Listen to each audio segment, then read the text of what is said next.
বিসমিল্লাহির রহমানির রহিম। প্রিয় স্টুডেন্টস, আশা রাখি ভালো আছো। তো আজকে আমরা একক চিরের দরুন অপবর্তন পরীক্ষা এটা দেখব। এটা আমাদের সিলেবাসে একটা ইম্পর্টেন্ট একটা অংশ।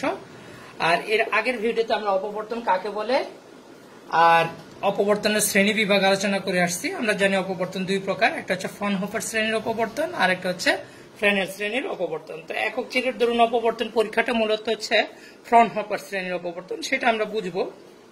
ফ্রনহোফার শ্রেণীর অপবর্তন এখানে আমি চিত্রটা আগে একটু এঁকে রাখছি।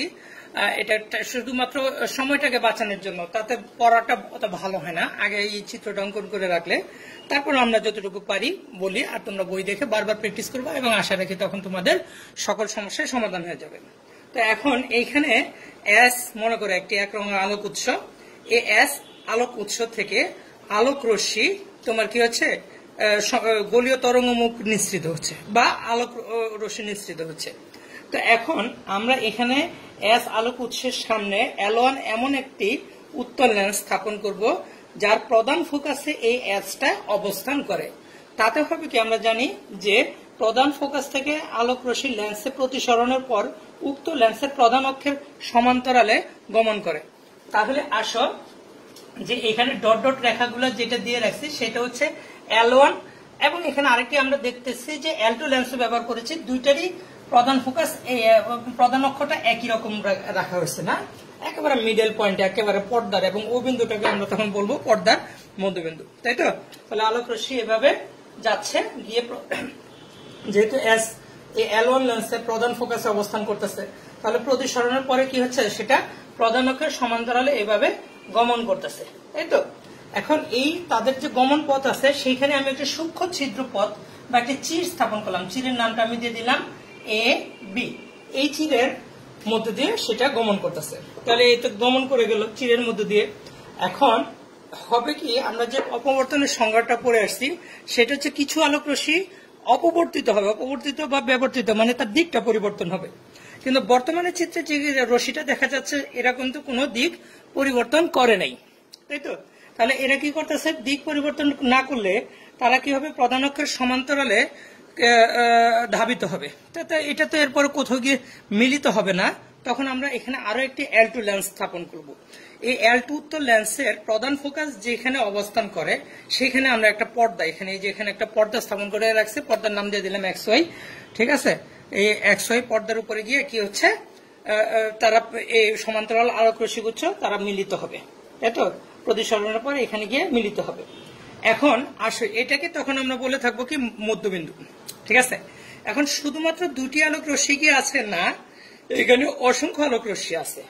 এই যে এইটার নিচে আরেকটি প্রধান অক্ষের সমান্তরাল আছে, কারণ এস আলোক উৎস থেকে তো তোমাদের দুটি রশ্মি বেরোচ্ছে, এটা একটা অসম্ভব ঘটনা, অনেকগুলো রশ্মি বেরোচ্ছে। শুধুমাত্র আমাদের চিত্রের সুবিধার জন্য, বুঝানোর সুবিধার জন্য আমরা প্রান্তীয় দুটি রশ্মি, একেবারে এ বিন্দু আর বি বিন্দুতে যে দুটি রশ্মি একেবারে প্রধান অক্ষের সমান্তরালে গেছে, সেই দুটি রশ্মি আমরা এখানে চিত্রে উপস্থাপন করছি, ঠিক আছে?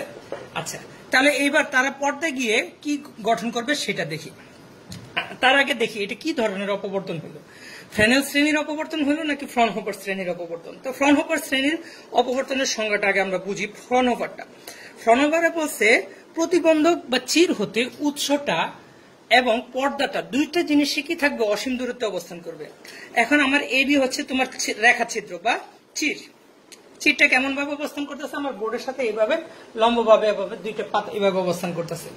তো এখন এই চিরটা দেখো, চির থেকে উৎস এস কোথায় থাকবে, অসীমে। তো একটা জিনিস খেয়াল করবা যে জ্যামিতিক আলোক বিজ্ঞানে আমরা শিখে আসছি বা আমরা 9-10 এটা আমাদের কমন সেন্স, যে দুটি আলোক রশ্মি যদি প্রধান অক্ষের সমান্তরালে আপাতিত হয় তখন ধরে নিতে হবে যে এই দুটি আলোক রশ্মি আসতেছে কোত্থেকে, অসীম থেকে। অসীম থেকে আলোক রশ্মিগুচ্ছ কি হচ্ছে, তার পরস্পরের সমান্তরালে আসে। এখন আমরা এটাকে প্রধান অক্ষের সমান্তরালে করে নিচ্ছি পরীক্ষার সুবিধার জন্য, কিন্তু তারা পরস্পরের সমান্তরাল থাকে কি অসীম থেকে আগত। তাহলে এবি রেখাচিত্রের উপরে বা চিরের উপরে যে দুটি রশ্মি আপাতিত হয়েছে সেই দুটি রশ্মি তোমরা কি সেই দুটি রশ্মি কিভাবে আপাতিত হয়েছে, প্রধান অক্ষের সমান্তরাল আপাতিত হয়েছে। তাহলে এই দুটি রশ্মি আমরা যদি এই অংশটাকে কল্পনা বাদ দিই তাহলে ধরে নিতে হবে এই দুটি রশ্মি আসছে কোত্থেকে, অসীম থেকে। তাহলে একটা জিনিস আমরা বুঝতে পারলাম, এই অংশটা তো আর অপবর্তিত হয় নাই, এই অংশটা অপবর্তনের ঘটনা না, অপবর্তন হচ্ছে কোন অংশটা এবি রেখাছিদ্র কর্তৃক ব্যবর্তিত হয়ে যাবে। আমি ওটা দেখিনি এখনো, দেখাবো কিছুক্ষণ পরে। এবি রেখাছিদ্র কর্তৃক তারা দিকটা পরিবর্তন করবে।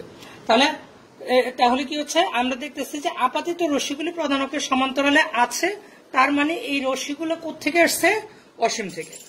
এরপরে যে রশ্মিগুলো অপবর্তিত হয়েছে, এই দুইটা হয় নাই, মনে করলাম আরো দুটি আলোক রশ্মি এখানে, যে এখানে আমি বিবেচনা করলাম এটা, এবং তারা পরস্পরের সমান্তরাল, এইভাবে তারা কি হচ্ছে সমান্তরাল হয়নি অবশ্য।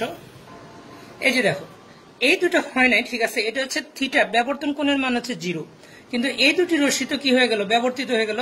তারা ধরে নিলাম যে থিটা কোণে ব্যবর্তিত হয়েছে, যেভাবে থিটা কোণে ব্যবর্তিত হয়েছে। তো থিটা দুইজনই যদি থিটা কোণে ব্যবর্তিত হয়, তার মানে এটা অপবর্তন হয়ে গেছে, কিন্তু এই দুটি রশ্মি আবার কি হয়ে গেল, পরস্পরের কেমন আছে, সমান্তরাল। তাহলে পরস্পরের সমান্তরাল রশ্মিগুলো তোমার কোথায় গিয়ে মিলিত হবে, অসীমে। তারা এই দুটো রশ্মি মিলিত হবে কোথায় গেলে, অসীমে। তার মানে অসীমে যদি একটা পর্দা থাকতো, সেই পর্দাটা আমরা কি করতাম, এই দুটি রশ্মি ওই পর্দায় গিয়ে মিলিত হইতো। তার মানে আমাদের এই যে পর্দাটা এখন কোথায় অবস্থান করতেছে, অসীমে। অপবর্তিত হওয়ার পরে আমরা করলাম কি, টেকনিক্যালি L2 একটা লেন্স স্থাপন করে তার প্রধান ফোকাসে এই দুটি রশ্মিকে কি করলাম, মিলিত করে দিলাম। মানে অসীমটাকে আমরা যেমন অনেক দূরের বস্তুকে দূরবীন দিয়ে কাছে নিয়ে আসি না, তা আমরা এখানে কি করলাম, অসীমটাকে কাছে নিয়ে আসলাম, কিভাবে, L2 লেন্স ব্যবহার করে। তাহলে দেখো, এবি রেখাচিত্রের উপর আপাতনের আগে রশ্মিদ্বয় পরস্পর কি সমান্তরাল, অপবর্তিত হওয়ার পরে রশ্মিদ্বয় কি পরস্পরের সমান্তরাল। তাহলে বলতে পারবা এই আপাতিত রশ্মিটা আসছে কোথেকে, অসীম থেকে, এটা যাচ্ছে কোথায়, অসীমে। তাহলে এটা কি ধরনের অপবর্তন হয়ে গেল, ফ্রনহোফার শ্রেণীর অপবর্তন।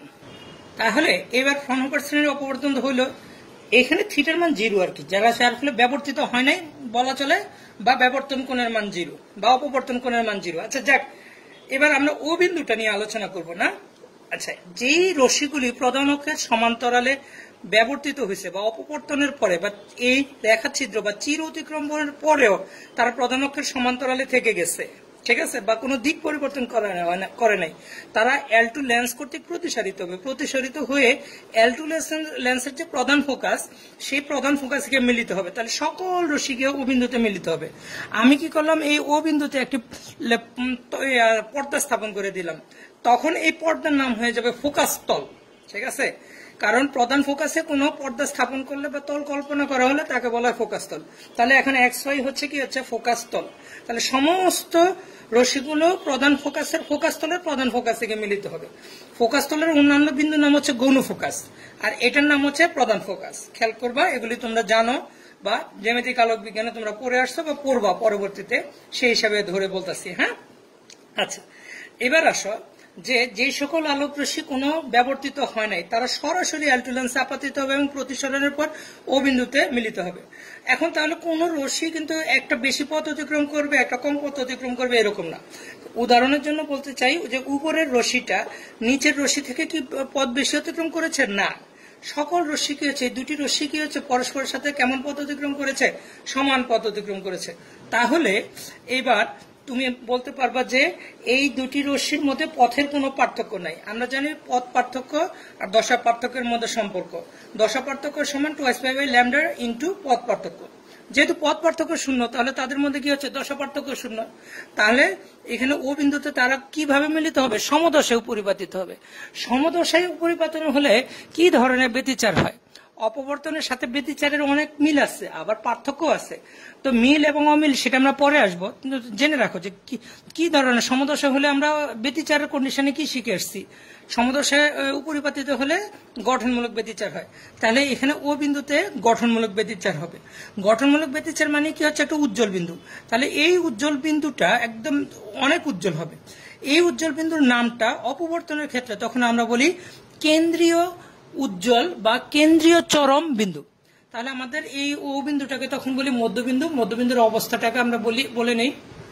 তাহলে আমরা এতক্ষণ পর্যন্ত যা পড়লাম তাতে আমরা এই মধ্যবিন্দু ও বিন্দুর অবস্থাটা কেমন সেটা একটু বোঝার চেষ্টা করি।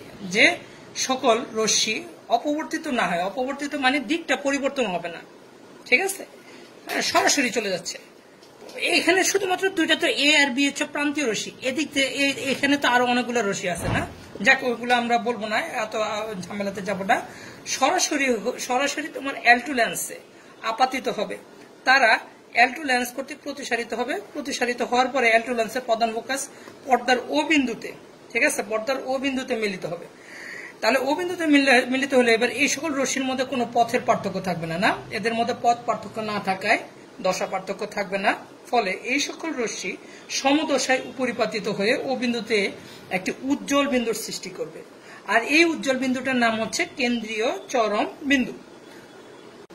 তো এখন তোমাদের যে কাজটা সেটা হচ্ছে, তোমাদের কাছে যাদের বই আছে আমি যে মধ্যবিন্দুর অবস্থাটা বর্ণনা করলাম সেটা তোমার বইয়ের ভিতরে কিভাবে লেখা আছে তুমি সেটা মিলিয়ে নাও। আর যার হাতে বই নেই সে একটা কাজ করতে পারো, সে চাইলে একটা ভিডিওটা পোস্ট করে একটা ছবি তুলে তারপরে সেটা একবার রিডিং করে দেখতে পারো যে আমি কি বলছি। আমি এই কথাগুলো বলার কারণ হচ্ছে আমি এই জিনিসগুলো আসলে মুছে দেবো, আমার বোর্ডটা ছোট তো আমি বারবার অন্য কোনো বোর্ড হলে বুঝাতে সুবিধা হতো, মানে অন্য কোনো বোর্ড বলতে বোঝাচ্ছে হলো বড় বোর্ড হলে বুঝাতে সুবিধা হতো। আচ্ছা যাক, যা হওয়ার হয়ে গেছে। আচ্ছা, এখন কিছু আলোক রশ্মিতে ব্যবহৃত হয়েছে না, আসলে ব্যাপারটা আমরা ওইভাবে তোমরা হয়তো বুঝতেছো না। আচ্ছা, আমি জিনিসটাকে আবার আলাদাভাবে পৃথকভাবে দেখাই যে কে ব্যবহৃত হচ্ছে, কে ব্যবহৃত হচ্ছে না, এরকম ব্যাপারটা। তো ব্যাপারটা এটা হচ্ছে একটা চির, ঠিক আছে, চিরের নামটা হচ্ছে এ বি, এবং এই হচ্ছে এই যে সমান্তরাল আলোক রশ্মি হচ্ছে, এটাকে আমি আবার পৃথকভাবে দেখাচ্ছি। এটা এইভাবে আসতেছে, আসলে মূলত এটা হচ্ছে একটা সমতল তরঙ্গ মুখ আসতেছে, তাই না? আমরা জানি এই যে সমতল তরঙ্গ মুখ, এইগুলো যদি হয় রশ্মি, তাহলে তরঙ্গ মুখগুলো কিভাবে অবস্থান করে, এইভাবে। তাহলে এই যে এ বি রেখা ছিদ্রে যে এটা যেটা আপাতিত হয়েছে সেটা আমি এখন ডট ডট দিয়ে রাখছি, সেটা হচ্ছে একটা তরঙ্গ মুখ, ঠিক আছে, রশ্মির সাথে লম্বভাবে অবস্থান করতেছে। তা হাইগেনের নীতি অনুসারে তরঙ্গ মুখের প্রতিটি বিন্দুকে নতুন তরঙ্গের উৎস হিসাবে কল্পনা করা যায়। তো আমরা এখানকার প্রতিটি হাজার হাজার লক্ষ লক্ষ বিন্দু আছে, তো আমরা প্রত্যেকটা বিন্দুকে কি করব, নতুন তরঙ্গ মুখের উৎস হিসাবে আমরা কল্পনা করতে পারবো, যদিও কিন্তু আমরা দুইটাকে করবো এখন।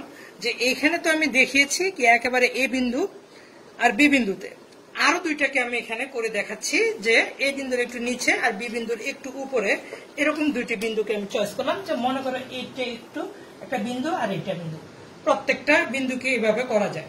তাহলে বিন্দু উৎস থেকে তরঙ্গ মুখ, কি ধরনের তরঙ্গ মুখ নিঃসৃত হয়, গোলীয়, সেটা তোমরা জানো। তাহলে এখানে একটা গোলীয় তরঙ্গ মুখ নিঃসৃত হচ্ছে, অনুরূপভাবে এই বিন্দু থেকে গোলীয় তরঙ্গ মুখ নিঃসৃত হচ্ছে। তাহলে তরঙ্গ মুখটা কি আছে, এভাবে ধীরে ধীরে সামনের দিকে অগ্রসর হচ্ছে। হ্যাঁ, হাইগেনের তরঙ্গ তত্ত্ব অনুসারে তাহলে এই তরঙ্গ মুখ এভাবে সামনের দিকে অগ্রসর হচ্ছে। আচ্ছা, এইবার তুমি তরঙ্গ মুখের সাথে কি হচ্ছে, লম্বভাবে যে কটি সরল রেখা অঙ্কন করতে পারবে তাকে কি বলা হয়, রশ্মি। তাহলে কি হচ্ছে, এই বরাবর যদি তুমি একটি রেখা অঙ্কন করতে পারো, সরল রেখা, তাহলে এই রেখাটার নাম হচ্ছে আলোক রশ্মি। এটা আলোর ক্ষেত্রে প্রযোজ্য, তাই না? তাহলে এই বরাবর, এবং এগুলো আমরা বলে আসছি না, ভিডিও আমাদের এই চ্যাপ্টারটা যখন শুরু করছি তখন এটা বলে আসছি। তাহলে এই বরাবর তুমি অঙ্কন করো, এই বরাবর অঙ্কন করো, এগুলি সবকটাকে তুমি কি বলতে পারো, আলোক রশ্মি, না? এই যে এইভাবে অঙ্কন করো, এই যে এইভাবে তুমি অঙ্কন করতে পারো। অনুরূপভাবে এই তরঙ্গ মুখ থেকে তো তুমি করতে পারো, যেমন এই যে এইভাবে করতে পারো। এটা ছোট হলে ভালো হতো, আচ্ছা না যাক, ছোট যা আছে তাই। তার মানে এই যে দুটি বিন্দু থেকে আমরা রশ্মিগুলো এইভাবে দেখাতে পারি, না? এরকম অসংখ্য রশ্মি দেখানো যাবে। তাহলে এখানকার বিন্দু থেকেও দেখানো যাবে, এখানকার বিন্দু অনেক, তখন তো হিজিবিজি হয়ে যাবে, বুঝতে পারবা না কি যে অঙ্কন করছি। আচ্ছা, এই রশ্মিগুলোর একটা নাম দিই, এটার নাম দিয়ে দিলাম ছোট পি কিউ আর এস। তাহলে এটার নাম দেই পি প্রাইম কিউ প্রাইম, হ্যাঁ, এটা দুইটা বিন্দু, তো এটা কিউ প্রাইম, এটা ছোট হাতের কিউ দিই, তারপরে এটা আর প্রাইম এস প্রাইম ইত্যাদি। তো এখন দেখো যে আমরা এই চিত্রটা আসলে কি দেখিয়েছি, হ্যাঁ, সেটা বোঝার চেষ্টা করো। আমরা এই চিত্রে দেখিয়েছি কি যে আলোক রশ্মিটা এ বিন্দু আর বি বিন্দুতে, আর এইখানে কিন্তু এ বিন্দু আর বি বিন্দু দেখানো হয় নাই, এরকম অন্য দুইটা বিন্দুকে আমি উপস্থাপন করতেছি বোঝানো ও বুঝার সুবিধার্থে, একদম এক্সাক্ট কাছাকাছি যাওয়ার জন্য, হ্যাঁ, ব্যাপারটা। তো এবার এই যে এ বিন্দু আর বি বিন্দু থেকে তো দুটি সমান্তরাল রশ্মি বের হয়ে গেছে। তো এই যে এইভাবে আমরা সমান্তরাল দেখিয়েছি, প্রধান অক্ষের সমান্তরাল। দেখো একটু ভালোভাবে, এইখানের যে দুটি তরঙ্গ উৎস কল্পনা করেছে, দুটি বিন্দু উৎস কল্পনা করেছে, সেইখান থেকে দেখো এই যে আর এবং আর প্রাইম, এটা একটা রশ্মির সেট কল্পনা করো। হ্যাঁ, এই আর ও আর প্রাইম এই দুটি রশ্মি পরস্পরের সমান্তরাল এবং তার প্রধান অক্ষের সমান্তরালে চলে গেছে। একটু ভালোভাবে লক্ষ্য করো হ্যাঁ ভিডিওটা, তাহলে তুমি বুঝতে পারবে ও দেখতে পারবে যে হ্যাঁ ঠিকই আছে, এটা প্রধান অক্ষের সমান্তরালে চলে গেছে।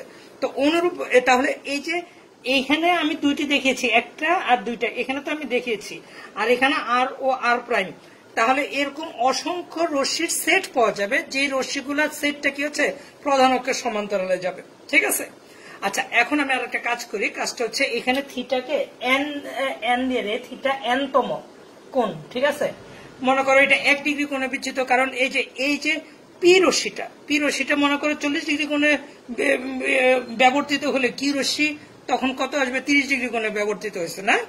আচ্ছা এবার দেখো এই দুটি পয়েন্ট থেকে পি আর পি প্রাইম এই দুটি রশ্মি, পি ও পি প্রাইম এই দুটি রশ্মির যে সেট মানে তখন বলতে হবে যে এই ধরনের সমান্তরাল, পরস্পরের সমান্তরাল অসংখ্য রশ্মি, ধরে নিলাম যে তারা থিটা টু কোণে ব্যবর্তিত হয়েছে, যে এইখান থেকে এখানে যে কোণটা উৎপন্ন হয়েছে, যে এই কোণটা প্রধান অক্ষের সাথে এই কোণটা হচ্ছে থিটা টু, তাহলে এটাও কত আসতেছে, পি প্রাইমও কত আসবে, থিটা টু কোণে ব্যবর্তিত হইলো। তাহলে থিটা টু কোণে যদি ব্যবর্তিত হয় তাহলে পি ও পি প্রাইম এই দুটি রশ্মি পরস্পরের আবার কেমন হবে, সমান্তরাল। তার মানে এদের একটা সেট পাওয়া যাবে, এই বিন্দু থেকে এই ধরনের পি এর সমান্তরাল, বি বিন্দু থেকে একটা নিশ্চিত হবে, মধ্যের বিন্দু থেকে এই প্রত্যেকটা বিন্দু থেকে পি রশ্মির সমান্তরাল বা থিটা টু অ্যাঙ্গেলের নিশ্চিত হবে, এরকম একটা সেট পাওয়া যাবে, তাই না। তারাও কি হচ্ছে নিজেদের সাথে সমান্তরাল, তারা কিন্তু প্রধান অক্ষের সমান্তরাল না। তাহলে এই রশ্মিগুলো কি হচ্ছে আবার এই লেন্সের উপর আপাতিত হবে, এই যে পি এবং পি প্রাইম লেন্সের উপর আপাতিত হলে তখন তারা নিজেরা সমান্তরাল, কিন্তু প্রধান অক্ষের সমান্তরাল না হওয়ার কারণে তারা পর্দার কি হবে, গৌণ ফোকাসে গিয়ে মিলিত হবে পি পি প্রাইম সেটের। তো অনুরূপ ভাবে কিউ রশ্মিটা কিউ প্রাইম সেট, কিউ এবং কিউ প্রাইম এরও কি হয়ে গেছে পরস্পরের সমান্তরাল। তাহলে তারা মনে করলাম থিটা 1 অ্যাঙ্গেলে, হ্যাঁ এটা লেখার জায়গা নাই, থিটা 1 অ্যাঙ্গেলে রশ্মি, তাহলে এই যে নিচে এস আর এস প্রাইম তারা মনে করলাম যে থিটা 3 অ্যাঙ্গেলে, ঠিক আছে। তাহলে থিটা 1 অ্যাঙ্গেল, 2 অ্যাঙ্গেল, 3 অ্যাঙ্গেল ইত্যাদি বিভিন্ন 180 ডিগ্রি বিভিন্ন রশ্মি পাওয়া যাবে, যারা নিজেরা পরস্পরের সাথে সমান্তরাল, এবং এর মধ্যে কিছু রশ্মি পাওয়া যাবে যারা প্রধান অক্ষের সমান্তরাল প্লাস নিজেরা পরস্পরের সমান্তরাল। যারা প্রধান অক্ষের সমান্তরাল ও নিজেরা সমান্তরাল তারা গিয়ে মিলিত হবে কোন বিন্দুতে, ও বিন্দুতে। যারা নিজেরা সমান্তরাল কিন্তু প্রধান অক্ষের সমান্তরাল না, তাহলে তারা পর্দার গৌণ ফোকাসগুলি থেকে মিলিত হবে। তাহলে এই ধরনের দুটি রশ্মি এখানে আমরা থিটা এনতম কোণে বিচ্যুত হয়ে গেছে, এরকম দুটি রশ্মি পর্দার উপরে গিয়ে এইবার মিলিত হলো, সেটা মনে করলাম ও প্রাইম বিন্দুতে মিলিত হলো। বুঝাতে পারছেন কি জান।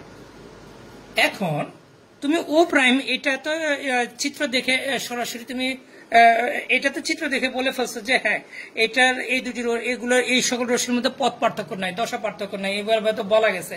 কিন্তু ও প্রাইম এটা কিন্তু রশ্মি দুইটার মধ্যে পথ পার্থক্য আছে, এই যে উপরের যে রশ্মিটা নিচের দুইটা রশ্মি, এই দুটি রশ্মির মধ্যে পথ পার্থক্য আছে। তাহলে পথ পার্থক্য থাকলে তাদের মধ্যে দশা পার্থক্য আছে। এইবার তারা সমদশায় পরিপাতিত হতে পারে ও প্রাইম বিন্দুতে, বা বিপরীত দশায় পরিপাতিত হতে পারে। সমদশায় পরিপাতিত হলে উজ্জ্বল, বিপরীত দশায় পরিপাতিত হলে অন্ধকার বিন্দু হবে। তো সেইটা ডিপেন্ড করবে কার উপরে, তাদের পথ পার্থক্যের উপরে। এখন আমাদের কাজ হচ্ছে কি পথ পার্থক্যের মানটা বের করে নেওয়া। তাহলে আসো কোন রশ্মিটা বেশি পথ অতিক্রম করছে, এদিকে কিন্তু নিচের দিকে ইয়াটাও হয়ে গেছে। ব্যাপারটা হচ্ছে কি এখানে যদি তুমি টর্চ লাইট কল্পনা করো, এটা যদি তোমার টর্চ লাইট হয়, এখান থেকে আলোক রশ্মি ইয়া করে গেলে চারিদিকে ছড়ায় যায় না, এখানে আসার পর এভাবে ছড়ায় যাচ্ছে, নিচেও আছে। তো এগুলো আমরা ওদিকে যাচ্ছি না আপাতত, আমরা এখন এই দুটি রশ্মির মধ্যে, প্রান্তীয় দুটি রশ্মির মধ্যে আলোচনা করতেছি। এই প্রান্তীয় দুটি রশ্মির মধ্যে তোমার কি হচ্ছে কোন রশ্মিটা বেশি পথ অতিক্রম করছে, নিচেরটা। কতটুকু পথ বেশি অতিক্রম করছে সেটা যদি আমি জানতে চাই, তাহলে একটা কাজ করি, এইখান থেকে আমি একটা লম্ব টান দিই, যে এইখান থেকে লম্ব টান দিলে এখানকার একটা বিন্দুতে ছেদ করলো না, বিন্দুর নামটা দিয়ে দিই বি ডি বিন্দু দিয়ে দিই, ঠিক আছে। তাহলে আমরা বলতে পারবো বিডি পথটা অতিক্রম করে ফেলছে বেশি, কে, নিচেরটা। আচ্ছা একটা কাজ করি, এই যে এই চিত্রটা আছে, চিত্রের একটা প্রস্থ ডিক্লেয়ার করি। এখন তো চিত্র এটা একটা সমকোণী ত্রিভুজ হয়ে যাবে, তখন প্রস্থটা হচ্ছে ছোট হাতের এ, এভাবে চিরের প্রস্থটা। এখন আমাদের কাজ হচ্ছে বিডি এর মানটা বের করা। বিডি এর মানটা যদি বের করতে পারো তাহলে তুমি পথ পার্থক্যের মানটা বের করতে পারলাম। মূলত পথ পার্থক্যের মানটা যখন বের করে ফেলবে, এখন পথ পার্থক্যের সমদশায় পরিবর্তন, বিপরীত দশায় পরিবর্তন, ওই সকল শর্তগুলো নিয়ে চিন্তা ভাবনা করতে পারবা। তাহলে এখন আসলে আমরা বিডি এর মানটা বের করে ফেলি। তাহলে বিডি এর মানটা আমরা বের করব, যে তার আগে একটু দেখো, তো এখন একটু দেখো যে এই জায়গাটা দেখো, এই বিন্দু থেকে এইটা আর এটা 90 ডিগ্রি না, আর এটা থিটা এন। তাহলে এতটুকু কোণের মান কত? এই যে এইভাবে কি এতটুকু, এই অংশটার মানটা কত আসবে? যেভাবে ডট ডট দিয়ে রাখলাম, এটা হচ্ছে 90 ডিগ্রি মাইনাস থিটা এন। বুঝতে পারছো? এটা হচ্ছে 90 ডিগ্রি মাইনাস থিটা এন। আবার এইটা দেখো, এখান থেকে এইটা 90 ডিগ্রি, আর এটা হচ্ছে 90 ডিগ্রি মাইনাস থিটা এন। তাহলে এটা থেকে এটা বিয়োগ করলে, তাহলে এখান থেকে এটা বিয়োগ করলে তাহলে এটা পাওয়া যাবে। তাহলে থাকবে কত? Theta N. কারণ এটা তো এই যে এইটাও 90 ডিগ্রি, আর এটা হচ্ছে 90 ডিগ্রি মাইনাস থিটা এন। তাহলে বিয়োগ করলে কত থাকবে? 90 ডিগ্রি বিয়োগ 90 ডিগ্রি মাইনাস থিটা এন, মাইনাসে প্লাস হয়ে যাবে, আর 90 ডিগ্রি কাটা গিয়ে এটাও কত হয়ে যাবে তখন? Theta N. তাহলে এটা থিটা এন হয়ে গেল, তাই তো? থিটা এন হয়ে গেলে এইবার আমরা এটাকে একটু বাইরে লিখবো, কারণ হচ্ছে এখানে জায়গা হবে কিনা, তাই আমরা থিটা এনটাকে এই সাইডে লিখলাম, যে থিটা এন, এভাবে মনে যাতে থাকে অ্যাঙ্গেলটা, না বলতেছি বারবার এটা থিটা এন লিখছি এইভাবে, তাহলে তার কোনো সমস্যা নাই। তো এবার আসো আমরা এই বিডি পথ পার্থক্যের মানটা বের করি। এই যে এটা বিডি, যদি এটা অ্যাঙ্গেল হয় তাহলে বিডিটা লম্ব, আর তুমি কোন বাহুর মান জানো? অতিভুজের। তাহলে লম্ব বাহুর মান অতিভুজ বাহু দিয়ে যদি জানতে চাও তাহলে এটা সাইন ফাংশন। তাহলে তুমি এখন পথ পার্থক্য তুমি লিখতে পারো, যে পথ পার্থক্য, পথ পার্থক্য, এই যে এটা এ বি ডি তো একটা সমকোণী ত্রিভুজ, আর থিটা কোণ, তাহলে বিডিটা হচ্ছে লম্ব, আর এ বিটা হয়ে গেছে কি প্রস্থ, অতিভুজ। তাহলে অতিভুজের সাইন ফাংশন হয়ে যাবে। তাহলে অতিভুজ হচ্ছে A B R sine theta, sine function মানে সাইন থিটা এন।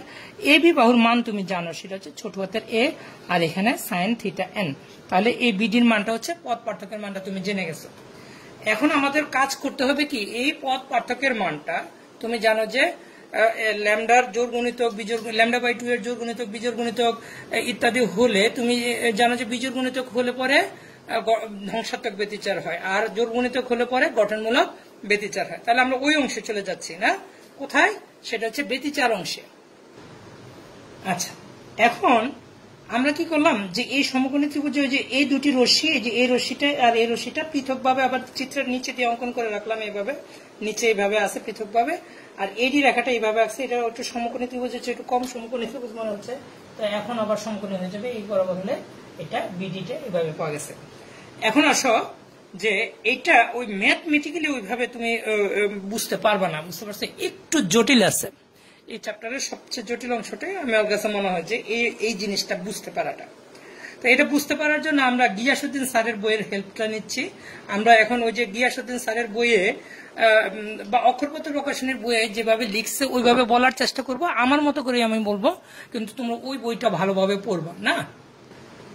এখন আলোচনার সুবিধার্থে আমরা চিরটাকে সমান দুটি ভাগে ভাগ করি, ঠিক আছে? এই যে এখানে এ ছিল চিরের প্রস্থ, তাহলে এইখানে আরেকটা পয়েন্ট পাওয়া গেল, তাহলে এই যে এইখান থেকে এতটুকু হয়ে গেল কত? a/2, আর উপরের এই অংশটা হয়ে গেল কত? a/2। এই হচ্ছে সমান দুটি ভাগে ভাগ করে নিলাম। আচ্ছা, এইখান থেকে একেবারে মধ্যবিন্দু থেকে একটি রশ্মি এভাবে যাচ্ছে, কল্পনা করলে তো কোনো সমস্যা নাই। আর এইভাবে প্রধান অক্ষ না দেখিয়ে এইভাবে দেখে নাই যে এটা সমান্তরাল, আরো তো হাজার হাজার লক্ষ লক্ষ রশ্মি কি হচ্ছে এরকম থিটা এন কোণে ব্যবর্তিত হয়েছে না, সেটাও গিয়ে কি হবে? প্রধান অক্ষের সমান্তরাল না, কিন্তু নিজের তারা উপরেম বিন্দু থেকে মিলিত হবে। তাহলে এইখান থেকে কি হচ্ছে? একটি রশ্মি নিশ্চিত হচ্ছে এইভাবে, না এইভাবে তারা হচ্ছে পরস্পরের সমান্তরাল, কিন্তু প্রধান অক্ষের সমান্তরাল নয়। এইবার দেখো যে এই যে এইখানকার এই যে এই বিন্দুটার নামটা আমি দিলাম সি, আর এই যে এই রশ্মিটা এখানে যাচ্ছে এই বিন্দুটার নাম যা দিলাম ই। তো এখন আসো যে তুমি জানো যে এই সিই এর মানটা বিডি এর অর্ধেক হবে, এটা তোমরা 9 10 এর বই থেকে পড়ে আসছো না? কারণ এই যে সি বিন্দু হচ্ছে এ বি এর অর্ধেক, আর এই যে এডি এর মধ্যবিন্দু হয়ে যাবে কি ই, এই রশ্মিটা মধ্যবিন্দু দিয়ে যাচ্ছে। তাহলে এডি এর মধ্যবিন্দু ই আর এ বি এর মধ্যবিন্দু সি হলে সিই রেখাটা হবে বিডি এর অর্ধেক। এটি তোমরা 9 10 উপপাদ্য পড়ে আসছো, সেটা জানো। এখন আমি ধরে নিলাম যে বিডি এর মানটা, আলোচনার সুবিধার্থে আমরা ধরে নিলাম একটা ল্যামডা। এটা একটা ল্যামডা ধরলাম কেন, দুইটা ল্যামডা ধরবো কেন, এগুলি আমরা পরে আলোচনা। এইটাই আমি তো বলছি, এটা ম্যাথমেটিক্স দিয়ে বোঝানো যাবে না, আমরা এটা এইভাবে ম্যানুয়ালে যেভাবে যাচ্ছি এইভাবেই যেতে হবে, ঠিক আছে?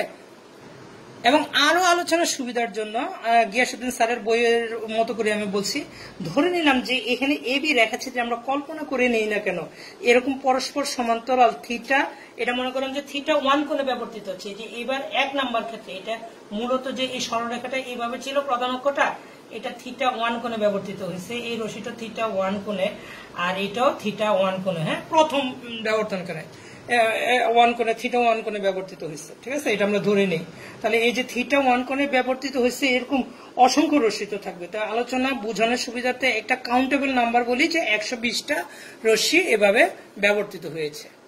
তাহলে 120টা রশ্মি যদি ব্যবর্তিত হয় তাহলে এটা যদি সমান দুটি ভাগে বিভক্ত করি চিত্রটাকে, তাহলে আমরা বলতে পারবো এ থেকে সি পর্যন্ত এই উপরের অর্ধাংশে 60টি রশ্মি আছে, সি থেকে বি পর্যন্ত এখানে 60 রশ্মি আছে, উপরের অংশ 60, নিচের অংশ 60। এবার দেখো এই যে এই রশ্মিটা, এই যে আমি ধরলাম কি এই যে এই বিডি এর এই যে বিডি এর মানটা আমি ধরে নিলাম যে ল্যামডা। আবার কিছুক্ষণ আগে বলছি যে বিডি এর মানটা যদি ল্যামডা হয় তাহলে সিই এর মানটা বলছি যে বিডি এর অর্ধেক হবে, তাহলে সিই এর মানটা হচ্ছে ল্যামডা বাই 2। তাহলে এখান থেকে এতটুকু হচ্ছে কতটুকু ল্যামডা বাই 2, আর এখান থেকে এতটুকু কত ল্যামডা। তাহলে ই বিন্দু থেকে এই যে এতটুকের মধ্যে পথ পার্থক্য কত দাঁড়ালো, যদি বলা হয় এই যে এতটুকের মধ্যে, এই যে একেবারে জাস্ট এতটুকের মধ্যে পথ পার্থক্য দাঁড়াবে কত, ল্যামডা বাই 2। এতটুকের মধ্যে পথ পার্থক্য দাঁড়াবে কত, সেটাও ল্যামডা বাই 2। এতটুকের মধ্যে পথ পার্থক্য দাঁড়াবে কত, সেটা হবে ল্যামডা। আবারও বুঝার চেষ্টা করো, এতটুকু ল্যামডা বাই 2, এতটুকু ল্যামডা বাই 2, আমি ধরে নিচ্ছি যে বিডি ইকুয়াল টু ল্যামডা। তাহলে এতটুকুর মধ্যে ল্যামডা যদি ধরি, এতটুকু হবে ল্যামডা বাই 2 আর এতটুকু হবে ল্যামডা বাই 2। তুমি চিন্তা করে বের করে নিবা। তো উপরে 60টা আছে, নিচে 60টা আছে রশ্মি। এখন যে সকল রশ্মি পরস্পরের সমান্তরাল এবং যাদের মধ্যে পথ পার্থক্যের মান ল্যামডা বাই 2, তাদেরকে বলা হয় অনুরূপ বিন্দু। মানে ওই সকল বিন্দু থেকে নিঃসৃত রশ্মি আমরা বিবেচনা করব এবং ওই সকল বিন্দুকে বলবো আমরা অনুরূপ বিন্দু। তাহলে এখানে অসংখ্য অনুরূপ বিন্দু আছে, আমরা ধরে নিয়েছি তো 120টা আছে, তাই না, উপরে 60 আর নিচে 60টা, হ্যাঁ। তাহলে অসংখ্য রশ্মি আছে, 120টা রশ্মি আছে, এর মধ্যে আমরা অনুরূপ বিন্দু পাবো কয়টা, তাহলে 60টা করে ভাগ করব। অর্থাৎ প্রথমে এই বিন্দু থেকে যে রশ্মিটা নিঃসৃত হচ্ছে এটা হচ্ছে 1 নম্বর রশ্মি, 61 নম্বর রশ্মি, তাদের পথ পার্থক্যের মান হবে কত, ল্যামডা বাই 2। 2 নম্বর রশ্মি আর 62 নম্বর রশ্মি, তাদের মধ্যে পথ পার্থক্য হবে কত, lambda by 2। 3 63 lambda by 2, 4 64 lambda by 2, একেবারে 59 119 কত আসবে, ল্যামডা বাই 2। 60 নম্বর রশ্মি 120 নম্বর রশ্মি, তাদের পথ পার্থক্যের মান কত আসবে, ল্যামডা বাই 2।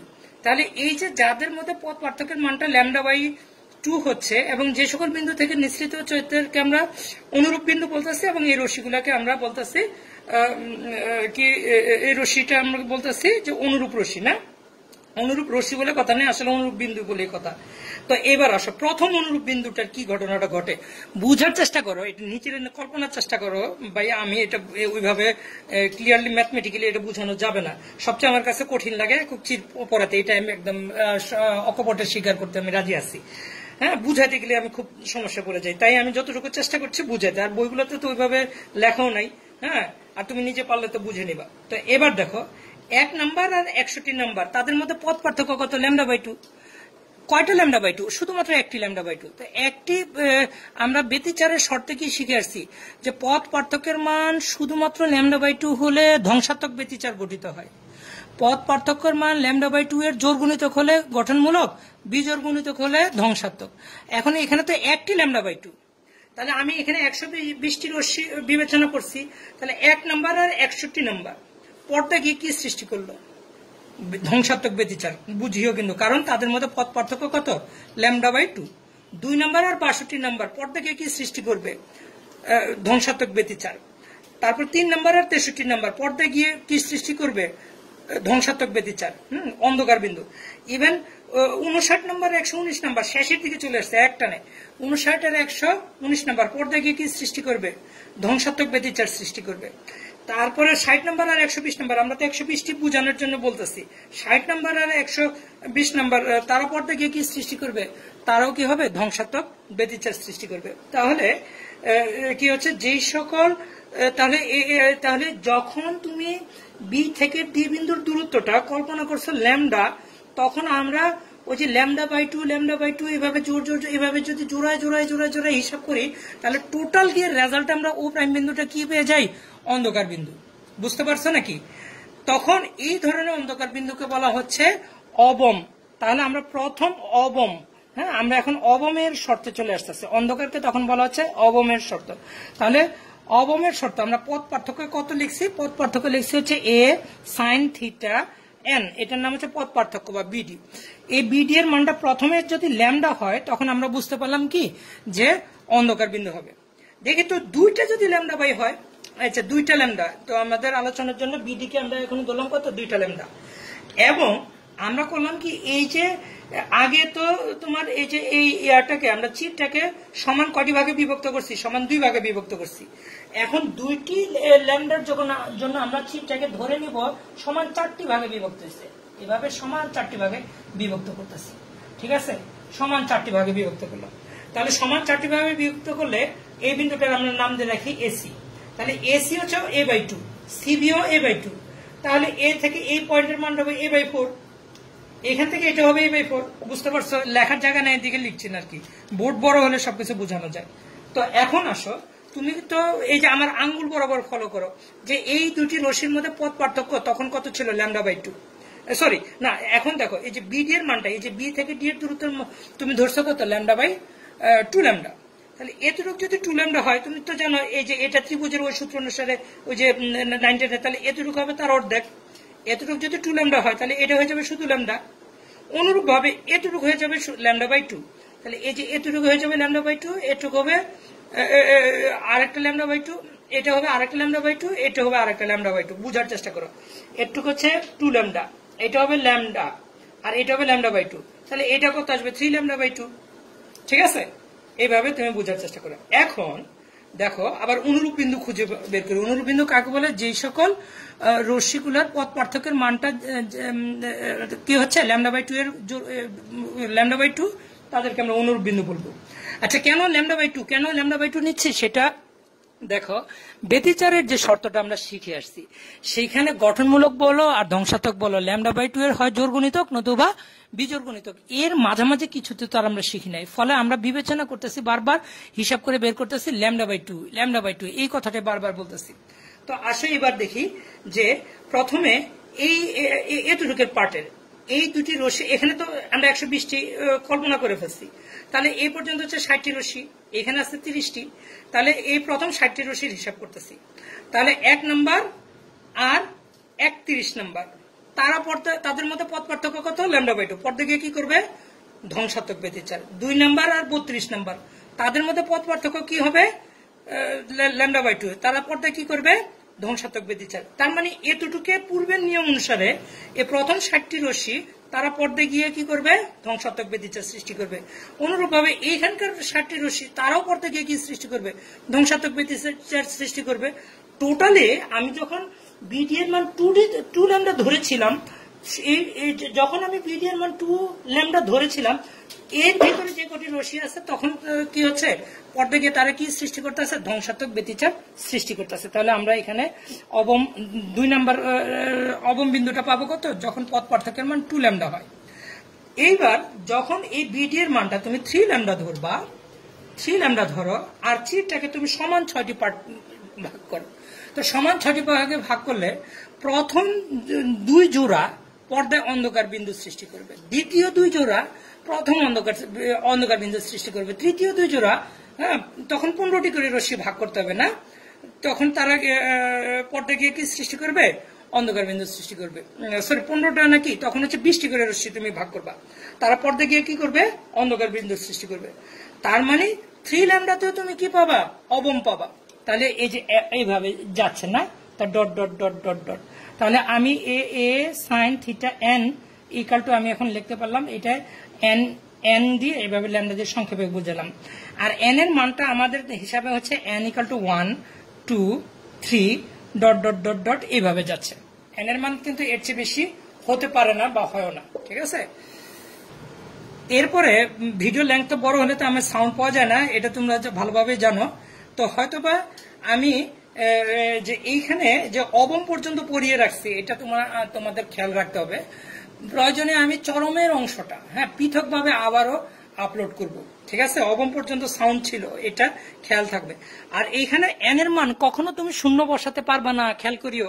এন এর মান আমরা তো বসে বসে ওইভাবে করে নাই, এটা তো অঙ্ক করে বের করি নাই, এটা হচ্ছে এইভাবে ম্যানুয়ালি বের করছি না, এটা তো ওইভাবে সূত্র টুত্র বসিয়ে ওইভাবে করি নাই, তাহলে ম্যানুয়ালি বের করছে। এন এর মান ওই একই হবে, অর্থাৎ একটা λ/2, দুইটা λ/2, তিনটা λ/2, এগুলো হলে পরে তোমার কি হচ্ছে ও প্রাইম বিন্দুটা কি হয়ে যাবে, অন্ধকার বিন্দু গঠিত হবে। এইবার আসো আমরা দেখি, এবার আমরা পথ পার্থক্যের মানটা আমরা ধরে নিচ্ছি, ধরে ধরে হিসাবটা করতেছি, বুঝতে পারছো? 3λ/, দরকার হলে ভিডিওর আর একটা পার্ট আমি এইভাবে পরে দেব, 3λ/2 ধরলাম, এইভাবে ধরে ধরে হিসাব করতেছি, ধরে রাখলাম যে কত 3λ/2, অর্থাৎ λ/2 এর তৃতীয় বিজোড় সংখ্যাটা, ঠিক আছে, দ্বিতীয় বিজোড় সংখ্যাটা, তাহলে এতটুকুকে ধরছি তোমার কত 3λ/2। এইবার আমরা চিত্রটাকে সমান 3টি ভাগে ভাগ করি, কল্পনা করি যে সমান 3টি ভাগে ভাগ হয়েছে, ঠিক আছে, সমান 3টি ভাগে ভাগ, এইভাবে সমান